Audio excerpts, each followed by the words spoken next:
Alright, we're back to the place where it started the other day, where it ended, actually. We're right where Oddsy fell. Kind of a bittersweet thing for me. It's 5 years of seeing him, and 3 years of going after him. All done. He's not going to be on a camera card again. Not going to be all excited to go, oh, where's Oddsy? He's gone. No more scrapes, no more rubs, no more seeing him in the summer in the fields. No more hoping and praying that nobody else shoots him but me. It's done. It happened.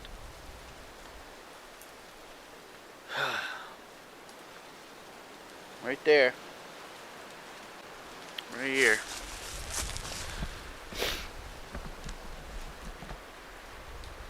Right there by that log, right there. That's where he fell.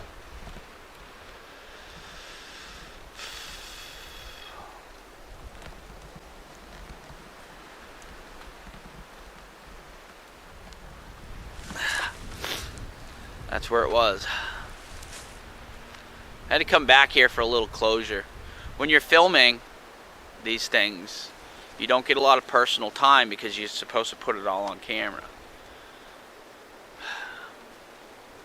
Once I shot him, I really come apart a little bit, because once I realized what he hit me like a freight train. Anybody that does this and gets a deer that you target for a number of years and you go after him and you finally get him, if you don't feel a little bit of regret after you do it, this isn't for you. Nope, not at all. I've hunted a lot of deer where I just got on a piece of property, hunted, used my skills, and shot a really decent buck. And I was excited that I got a buck. But it wasn't the same as this. This is something... This is way beyond any emotion I've ever felt. I mean, really, honestly, this is just overwhelming. And I know, I'm getting a little melodramatic here, but for God's sakes, give me a moment, would you? Anyways, so real quick, that morning after the shot, we had a lot of excitement, adrenaline, shock. Shock is the best word I can use. And a lot of stuff that we thought we were filming wasn't being filmed. We thought we had the cameras rolling, and whether it was a glitch on the camera, which I'm gonna look into that, because I did have a camera shutting off prematurely the other day. We got a lot of footage that's not there, and I'm a little upset about it. Really upset about it. So we do have some footage. Some of it's pretty good. I started the hunt in the morning and had footage, and a lot of it's probably shock, just forgetting to hit the record button and having the camera on and thinking you're recording, but you're not. So we are tying together everything we got, and that's what you're about to see. Those of you who don't like it, unsubscribe and go. I don't need you. If you want a formula TV show, you can watch Midwest Whitetail, or you can go watch Real Tree, or one of those guys. No offense to any of you guys who's watching us, but hey, let's face it. When you're hunting these big woods like this, up here on these mountains, it's a whole different ball game than sitting on a tree stand out in the Midwest, on a cornfield, or the edge of one, or just inside the wood line. Trust me, it's the truth. You're one-on-one with these guys. You're on the ground. You're in the wind. You got to use your brain. You got to use that wind. And our terrain is a lot different than it is out there. Our wind is a lot different. Alright, anybody that does this, and there's a number of you guys here in New England that may be watching this, you may not, but a lot of you guys out there have your own YouTube channels that are watching this. You guys know for a fact that the wind is your biggest enemy here, and you need to be able to contain it. You got to use your brain, your little gray cells. Okay, so if you don't want to watch this, and you do, and you get all ticked off because there's not a kill shot, let me explain something to you really fast, boys. I have a handheld camera. It's in my pocket. It takes just about 15 seconds for that thing to be able to turn on and record, especially in the cold. I had less than a minute to identify that buck, because I'm not shooting any other buck, to identify and keep him from seeing me. Pull up my gun and shoot. Alright? Not enough time to do all that and get my camera out. I don't run a cameraman. 2 people in the woods is a lot louder than 1, and there's twice as much scent in the woods, and twice as much scent you got to worry about with the wind. Some guys can do it. Maybe it's a phobia of mine, but the way I hunt, I don't like having 2 people. Alright. Watch what we got. Please enjoy it. I've worked really hard for this deer, and even though we ain't got a lot of the footage we intended to have, we got some pretty decent stuff, and the deer means a hell of a lot to me. So, that stupid tongue, I bit my tongue, it's all swole up. Those of you who are fans, thanks for watching and subscribing. We do this because of you guys like this stuff and try to learn. And trust me, I'm still learning every day. I'm just showing you what I did learn. Alright, go watch the video.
As you can see in the background, it is already light. It is about 6 o'clock.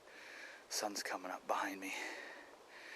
Wind's supposed to be coming out of the southeast today, but right now the thermals are working down this hill, so we're going to work up.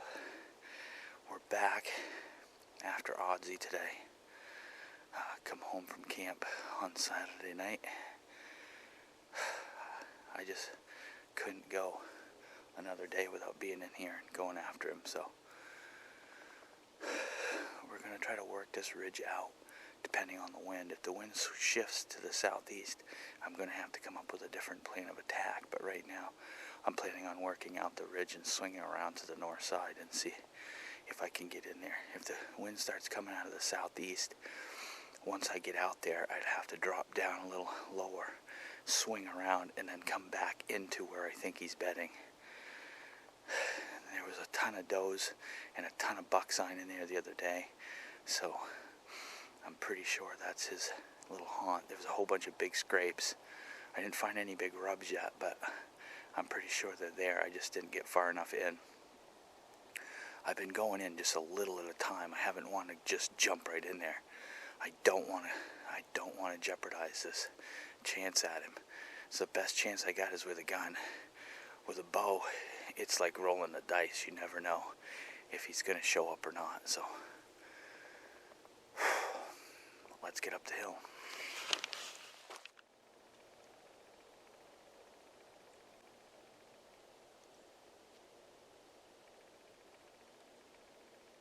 Alright, so here's what's going on this morning. Friday it rained all day. So the woods were really wet all day yesterday. It made it nice. It was super quiet. But today, last night, it got really cold. So everywhere you go where there's a good amount of leaves, excuse me, it sounds like you're walking on a bag of potato chips. Now we can't have that while we're still hunting at this point in time. What I'm trying to do is find a fresh set of tracks that I can follow. Yes.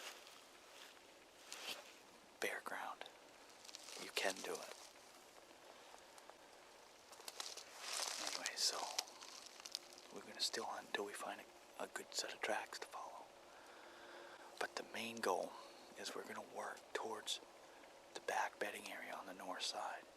The wind right now, it's still out of the the southeast, but the thermals are coming down still. But that sun is starting to warm things up.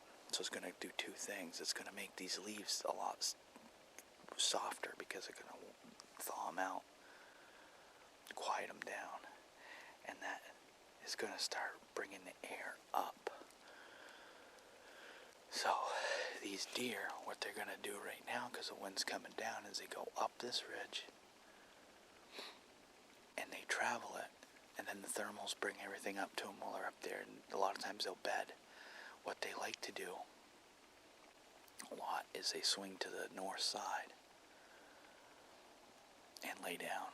But because it was cold last night, I think they're going to be closer to the south side, bedding down. They're going to be in the sun, I think, this morning on a knob facing the sun because it was cold. They're going to need that heat to help them metabolize their food. So my plan is to kind of move up this ridge really slow because a lot of times they'll bed right up here. If I don't get up, my thermals are going to raise to them and I'm going to blow them out.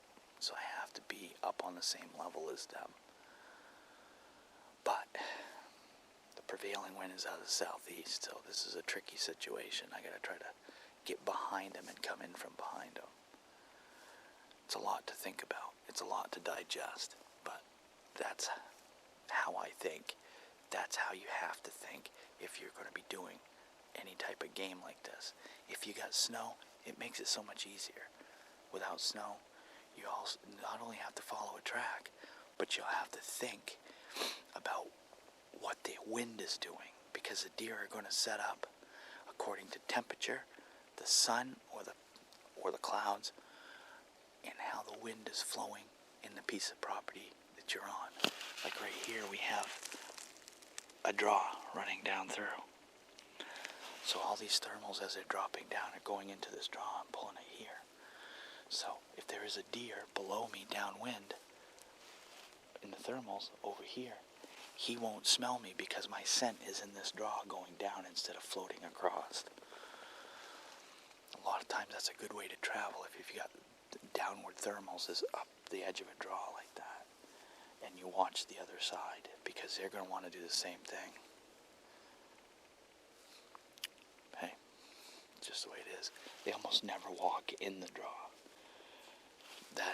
That just is something they don't like to do because they're too exposed in there.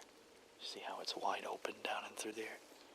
They'll cross it this way a lot, but I almost never see them coming up the draw. You occasionally catch does with fawns doing it, but a buck almost never does that. And you watch as I say that, there'll be a buck, he'll walk up that draw. There's nothing absolute in nature. Everything is situational, so enough talking, let's do some walking.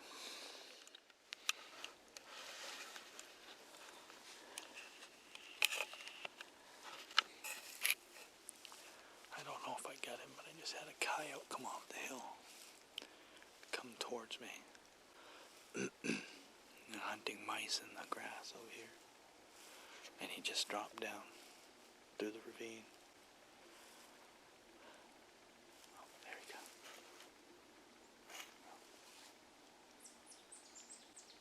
He's hunting squirrels.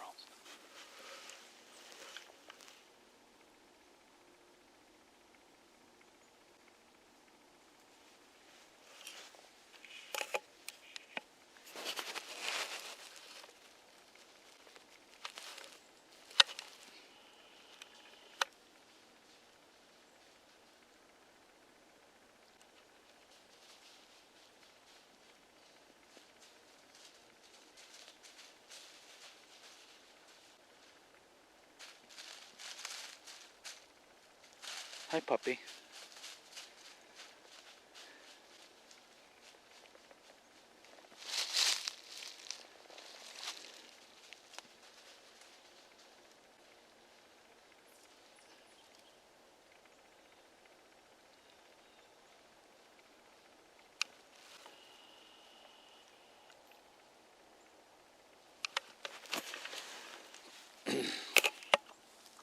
That's what good wind control can do. If you can trick a coyote, you can trick a deer any day of the week. Alright, I wanted to get this on film right now because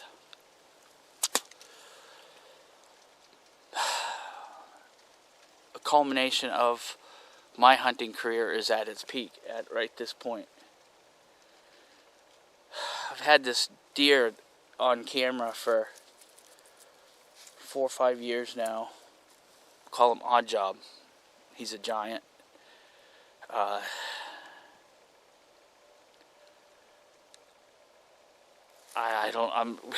so speechless right now. I had worked up this ridge and I just jumped a small buck over here and he ran off. And I was cutting through a bunch of slash and I was bitching at myself because I was making noise. And I looked up the hill and I saw a small buck head up the hill. And I wanted him to stop so I could see what he was, and I grunted and I heard running up on top. And I saw a doe. And then all of a sudden, down the hill, I saw OddJob. And he come right down this hill, and this is the same spot. I've tracked him last year 2 times. This same spot he came down the hill.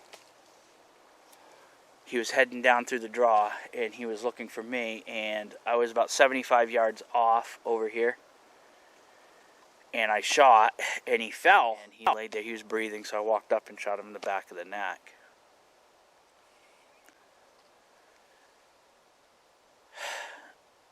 This deer means more to me than anything I've ever done. I don't even know how to explain it. I haven't even touched him yet. He's got broken tines. He got in a fight with the split brow, beat the split brow's ass. He hasn't lost any weight. His neck is just enormous. He's pretty heavy. I don't know if he'll go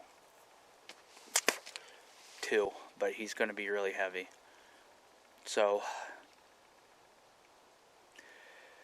this is what I'm looking at right now.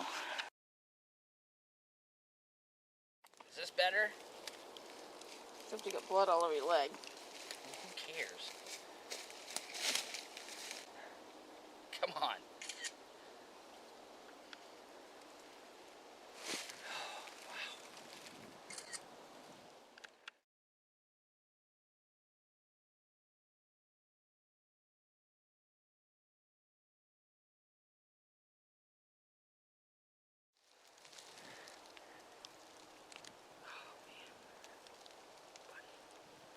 Been rubbing stuff this morning. He's up on the mountain rubbing all those trees on you.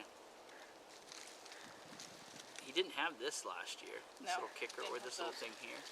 Broke off his brow tine. Yeah, this brow tine was not as big though. This is that bladed one. This one here was the same height, but that's from fighting. Oh man. This is a culmination of 5 years worth of work on this deer. Alright, now let me... How many years did you let it go, Rob, before you... The first 2 years, I had a shot at him the first year and let him go. Yo. He was a smaller 8. And that was the year I got the sheds from him. And then after that, he disappeared. I didn't know where he was. Never see him, never got him on camera. And then he showed back up last year. So, and I didn't get him last year, but he was here. I had him on camera the year that I didn't have a chance at him. And he was small, and I just kind of let him go. And that's the thing, if you have a deer that looks like he's got potential to be big, you let him go, I think. And then the problem is, you let him go sometimes and other people shoot him. But you have to make that gamble. If you want to grow a deer this size, you can't shoot them when they're 2. And a 2-year-old and 3-year-old are the easiest ones to shoot. They'll come to a grunt call. They'll run out in front of you and stand there and look at you and give you a shot. These big guys, he was a ghost all last year. He was just gone. One guy saw him last year in the woods, and that was a friend of mine. He saw him over where you were hunting this morning and didn't get a shot at him. He was bedded down, and off he went. So... Well, you probably recognize this deer from a lot of our videos and pictures.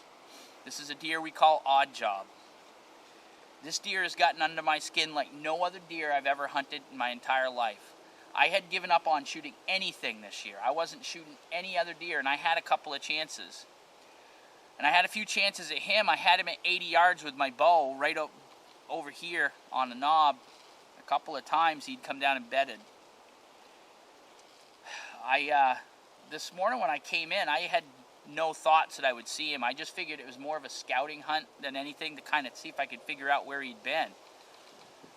I had worked the side of the ridge because of the way the wind was blowing, and I had gotten over to the top, and I jumped a smaller buck over here, and he was kind of a cute little fella, a little 6-pointer, and off he went. And I was almost going to pull my camera out and kind of said, hey, you know, I just jumped a buck over here. But I didn't, because I had this thought that where I was, I didn't want to talk and make any noise because I wanted to work over here until I got into this opening. And once I got into this opening and I could see, I would have filmed it. Well, when I was working across really slow, I mean, this morning it took me 5 hours to go about 400 yards, 500 yards tops. When I worked across there, it's all slash in the road, so I was making noise, and I was getting really angry at myself for making all this noise. And I looked up, and over here on this ridge behind me, I saw a doe go up and then a buck behind her, and I grunted to try to get him to stop, maybe come down so I could see who he was. I knew it wasn't him because it was way not big enough. But, you know, out of curiosity, I like to get to know all my friends in the woods over here. Well, he didn't stop. He kept going on the doe, and I heard a bunch of racket up on the hill behind me, like running, and then all of a sudden he appeared right behind me up on this knob. And he was pretty majestic, I have to say. He had his head up, that big old neck of his antlers all up in the what spotty sunlight we had. And I knew right then it was him. And I started hyperventilating a little bit and getting a little excited. And I had said, it's him, it's him, it's him. I said it a bunch of times to myself, and I had to calm down. He had come down, he'd stayed on that knob right up here quite a bit for, I don't know, a few minutes anyways. And then he dropped down to that piece and stood there forever. At that point, when he dropped down to that lower level, I couldn't quite see him. I could see his antlers moving, that was it. And then I saw he committed and he came down. Now where I was is about a 75-yard shot down this tote road, and it's perfectly open all the way through. As soon as he stepped here by this log, I shot, and he dropped in his tracks. And unfortunately, I might hit him a little high, but he went down, and he was down for good. So it was a killing shot, ethical, and took care of the problem, with me anyways. And at that point, I just lost it. It took me about a half an hour to calm down enough to come over and look at him. Because it's a culmination of 5 years worth of hard work patterning this single deer. I guess he's probably about 8 years old, is my guess. And I'm guessing he's going to maybe finally be my goal of the 200, which is pretty awesome. That's what the quest has been all about, is a deer like this. If he's not, well, you guys know the saying, well, on it we'll go, and we'll keep on going until we get it.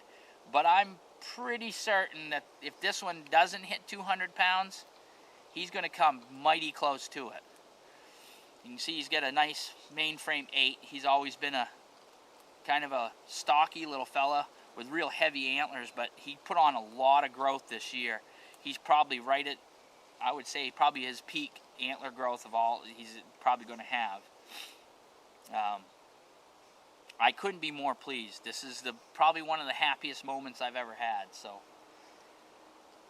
I just want everybody to know out there, if you have a goal, no matter what it is, if it's like Nick's goal of shooting all 5 filling all 5 tags, if it's shooting a 200-pound buck, if it's shooting a 160-plus inch buck, it can be done as long as you stick to your guns and you stay with it. And no matter what people say to you, no matter how much they pick on you for doing it, no matter how much they ridicule your idea, don't quit, because it can come true. Now, once we find out how much this big boy weighs, and he's 200 pounds, well, we'll see where we go from there with the whole series, but maybe it's going to be called the Quest for 200 every year. Sounds good to me. How about you? Well, I got to get to gutting this thing out, and me and the boys, we've got a long ways to drag. So, everybody out there, I want you guys to... One thing I always encourage people to do is to reach above your level that you're at now. Keep going higher. You know, if you're happy with shooting what you're shooting, that's fine. But if you want to shoot something bigger, or you want to shoot something more like this, just, you have to strive to go above that level. And you can do it. And if this isn't your thing is filling the freezer, amen to you. Keep going, brother, because that's the way things go. You just do what's legal, and do what you like to do. But if this is what you want to do, you got to work hard. There's a lot of sweat equity in this deer. And I can tell you, there'll be more to come.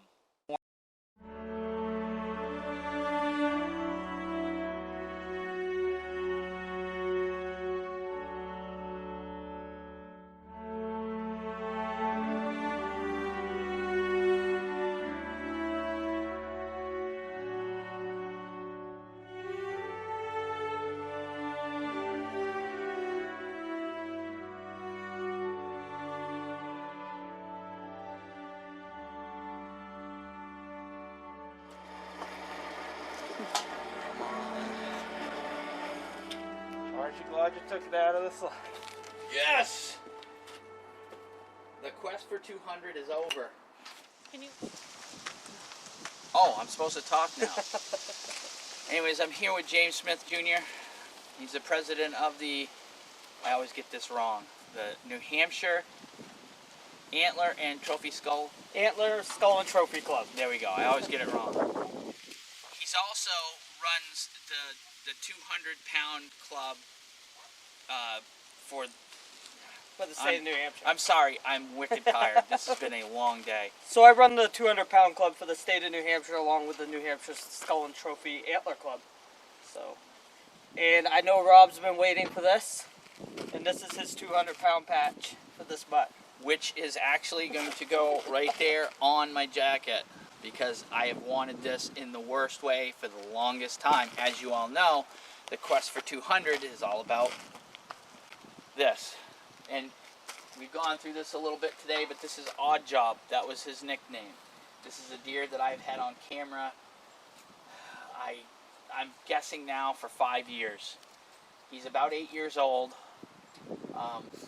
Last year he really came into it. His antler growth kind of went up and his body was fantastic. So I kind of knew that this year was going to be the year.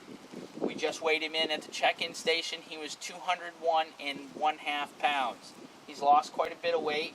His gut was nowhere near as big as it was because for the last week he's been seen a few times chasing does all over the place. So today all the work for 5 years came together and here he is in the back of my truck. And it's the most fabulous feeling and the most bittersweet feeling because now he's not out there for me to go after. So is the quest over? No, the quest isn't over because now I want another patch and I want another 200-pound deer.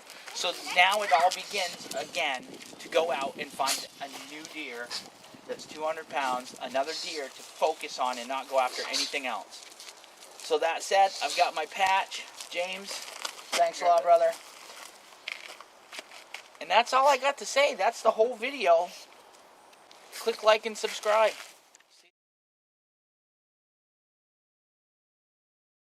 Thank you.